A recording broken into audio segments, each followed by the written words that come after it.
Listen, when you're hurried, you feel like you have to please everybody.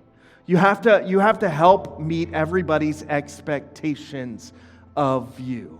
When you're running thin, you feel like if you let one thing go, everything's going to come crashing down. When you're running thin, you feel like your identity is defined by how well you perform and how hard you push through this and how much you accomplish to get you and all of your people through whatever it is that lies ahead of you.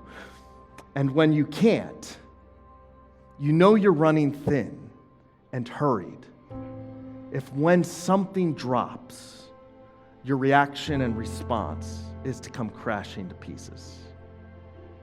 You miss something on the schedule, and you feel panicked and a wave of disappointment that causes you to break down, and you start feeling like you are a disappointment. You are the problem. Somebody gets mad at you because they wanted you to do this for them when they wanted you to do it for them.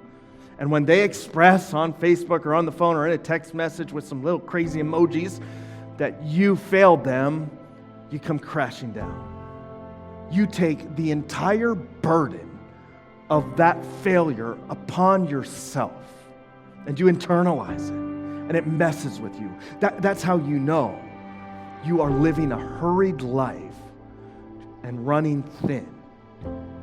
The reality is, you can't do everything. And this morning, I want to give you permission not to do everything. I want to actually suggest that Jesus' idea for how you live your life is that you aren't living hurried. It's that you're living unhurried.